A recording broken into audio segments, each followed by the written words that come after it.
Hello guys, welcome to my channel Tech Juna. ফোনটো লগৰবোৰে কয় বহুত ফাষ্ট আছে। একচুৱেলি কেইটামান সেটিংছ থাকে সেইখিনি মিলালেই হ'ল। ফোনটো দেখিছে বহুত ফাষ্ট হৈ আছে, অলপো হেং মাৰা নাই, একদম ইজি সেটিংছ আছে। তিনিটা সেটিংছ মই প্ৰায় ঠিক কৰি থাকোঁ।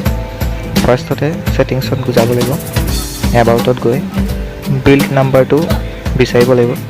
এইটো মোৰ বিল্ড নাম্বাৰ, তাতে 3-4 ক্লিক কৰিলে আপোনাৰ ডেভেলপাৰ অপশ্যন আহিব। মোৰ অলৰেডি আছে।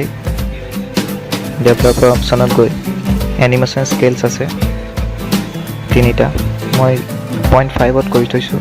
আপোনালোকে অফো কৰি থ'ব পাৰিব, অফ কৰি থ'লেও হ'ব, কিন্তু মই 0.5ত ৰাখিছোঁ এইটো অলপ এনিমেশ্যনৰ বাবে। আৰু ছেকেণ্ডটো বেকগ্ৰাউণ্ড প্ৰচেছটো বিচাৰিব লাগিব। এইটো এতিয়া মই এটা প্ৰচেছ ৰাখিছোঁ, নাৰাখিবও পাৰে বা দুটা ৰাখিলেও হ'ব। এই দুটা ছেটিংছ মিলোৱাৰ পিছত বেক কৰি যোনটো ষ্ট'ৰেজ আছে, ষ্ট'ৰেজত গৈ এইটো ষ্ট'ৰেজ, ইয়াতে গৈ যোনটো কেছ ডাটা আছে এইটো ক্লিয়াৰ কৰি দিব লাগে।